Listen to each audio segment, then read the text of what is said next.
This meeting has been a long time coming, hasn't it? You've come a long ways, literally, and I suspect figuratively as well.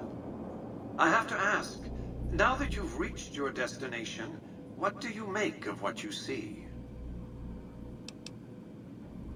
Of course you haven't. Vegas always was one of a kind.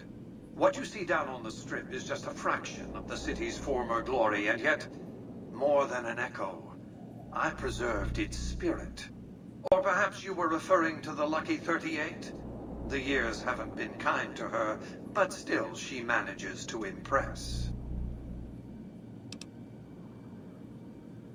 Oh, don't be coy.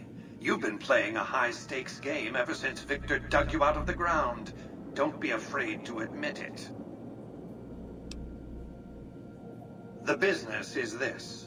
One of my employees has stolen an item of extraordinary value from me, and I want it recovered. Simple enough. My only concern is the recovery of the platinum chip. What happens to Benny, I leave to your discretion. When you bring the chip to me, I will pay you 4 times the delivery bonus stipulated in your contract. How's that? Well enough. Return to me when you have the platinum chip in your possession. Any final matters for us to discuss? What did you wish to know? It won't be easy. Benny is always surrounded by at least 4 bodyguards, except when he's in his private suite on the 13th floor of the Tops. It's more complicated than that. The chairmen share what you might call a tribal affinity. Look for a man named Swank, and he's second in command. He's always been a reliable, if unimaginative, employee. Do your best to convince him that you're working under my auspices. If you have evidence of Benny's crimes, show it to him. By contract, Securitrons are to enter the casinos only when invited by the 3 families, or if other extraordinary circumstances arise. The moment I send one into the Tops, Benny will know I'm onto him. If you were to approach Benny in public, you might be able to leverage his fear of exposure to make him agree to meet with you in private. Sneaking into Benny's suite on the 13th floor would be very difficult, but not impossible. There might be guards. Certainly there'd be a sturdy lock on his front door. What else did you want to know? Benny has led the chairman ever since I recruited his tribe 7 years ago. Until his recent misbehavior, I'd planned to make him my protege. Maybe if I'd begun grooming him sooner, none of this would have happened. To achieve my aims, I require a capable human agent to perform certain tasks. I knew Benny was ambitious, even ruthless, but I believed he would do the job so long as he was incentivized appropriately. Obviously, I miscalculated his drive for supremacy, but in any case, you've come along. A more than suitable replacement. I have to think that he found out about the platinum chip and mistakenly convinced himself that he could use it to his own ends. One of the problems of a tribal workforce, I'm afraid. No intuitive understanding of how complex technologies can be. Why didn't Victor intervene sooner, you mean? Good Springs is a bit too far away for me to reliably control a Securitron agent by remote. I can send and receive packets of data at best. Victor's combat algorithms determined the proper course of action. Benny and his thugs were more than a match for a lone Securitron. When he alerted me, I instructed him to approach the site after Benny and the others had departed. What else did you want to know? It's a very special item. There's nothing else like it in the entire world. It was lost a long time and difficult to find. That's all you need to know about it for this stage of our enterprise. Fulfill your contract, deliver the chip, and good things will come your way. You might keep an eye out for any computers that Benny's been using. Maybe even a computer lab of some sort.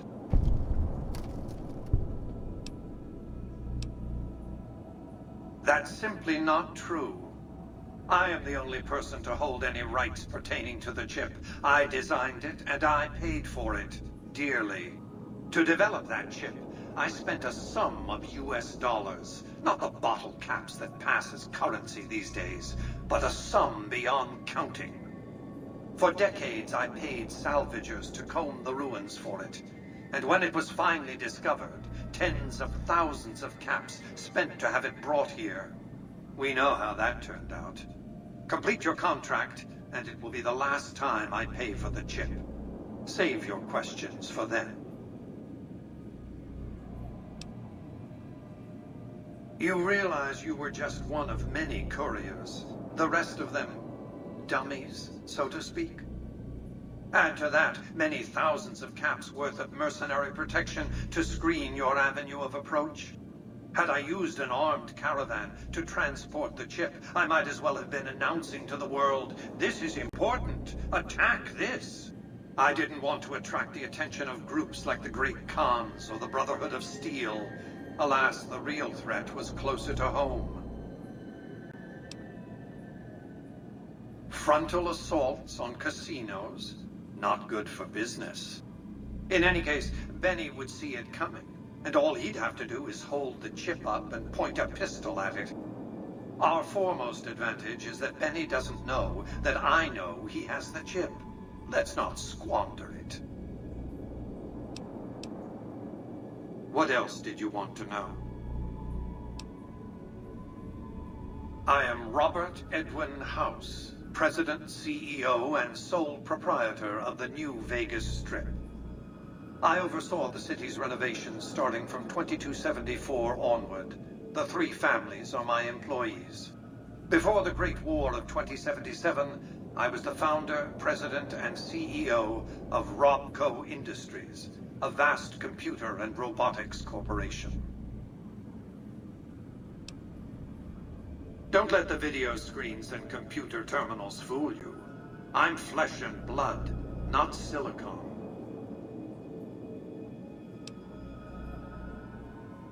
I see you've made a study of the topic. My knowledge of the science of longevity would fill several textbooks. Perhaps after a decade or two of economic reconstruction, I can commercialize these technologies and offer them to others, such as yourself. Let's just say it was very costly. But I was willing to make the sacrifices longevity entailed, financial and otherwise. We can discuss this in greater detail at another time. Suffice it to say that when my Securitrons detected NCR scouts at Hoover Dam, I took action. I recruited a tribal force to supplement my Securitrons and renovated the Strip just in time to welcome the NCR as it marched into the region. Instead of war, a treaty was negotiated, and the money started to pour in. What else did you want to know? It's understandable that you'd be curious about this topic, but we'll hold off until the platinum chip has been recovered. What else did you want to know? Well enough. Be on your way.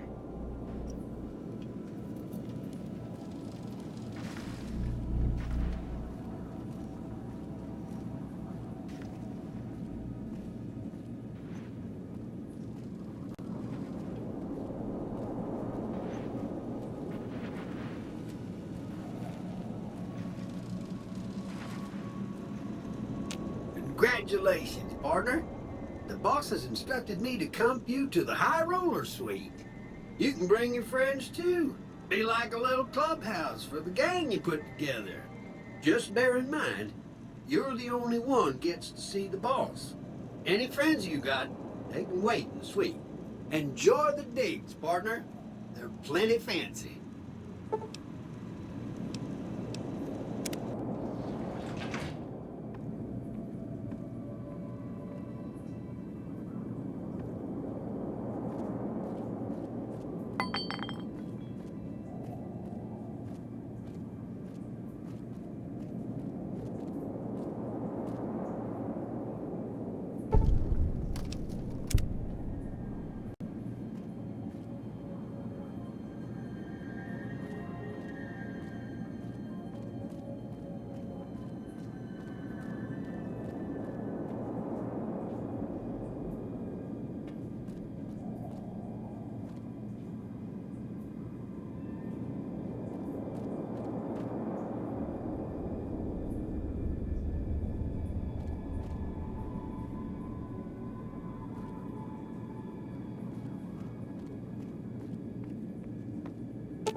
Where to, partner?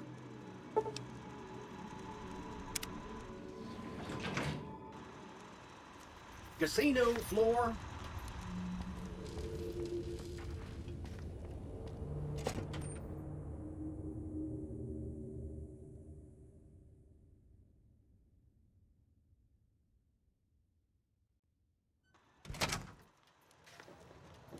Hey, you there. I have a message for you. It's from Ambassador Crocker. Very important. Here you go.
Evening.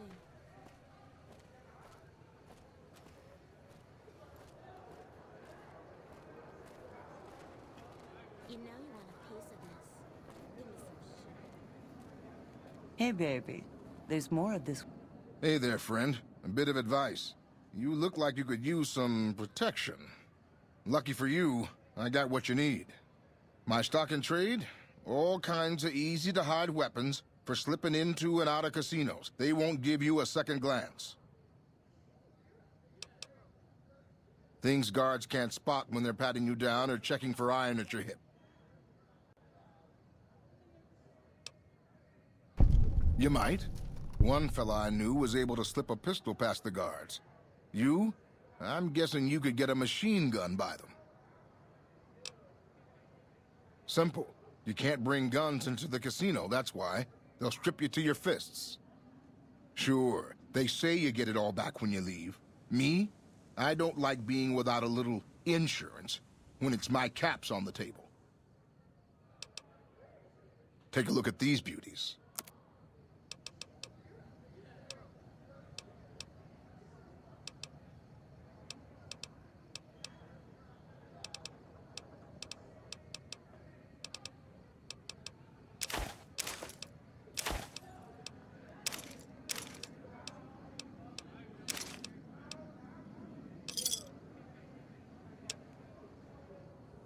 Waiting for you inside. You like it, huh?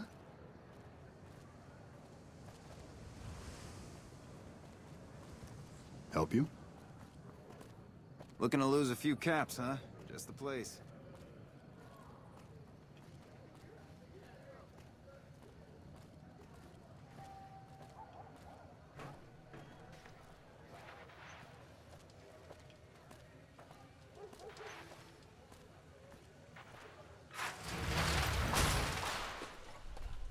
It's hard to sleep in this place, I tell you. Last night, some girl was pounding on my door all night. Finally, I had to let her out. What?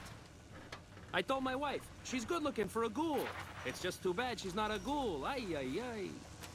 I've been in love with the same woman for 17 years. If my wife ever finds out, she'll kill me. No! Hey, come on, pal. I'm trying to put on a show here. You're welcome. All right, then make it snappy, kid. This isn't exactly a lucrative career enterprise here. The name's Knight, Billy Knight. And this here's what a lifelong career in comedy will get you, oi. Woof! If you're not the most sarcastic fella I ever met, your standards are so low they could use you at the annual Gomorrah Saucy Limbo competition. As the bar. If you believe my mother, since she first laid eyes on me, first thing she said was, "Boy, that's a funny-looking kid." I guess I got a face only a mother could love, because no one else would give me the time of day. Hey, maybe you can help me. See, I can never tell when it's lunchtime. Break's better than a shot. Less chance of lead poisoning. Hey, if you know any gigs hiring, I'll work cheap. Real cheap. I'll take peanuts. I'll take the shells! Sure, later.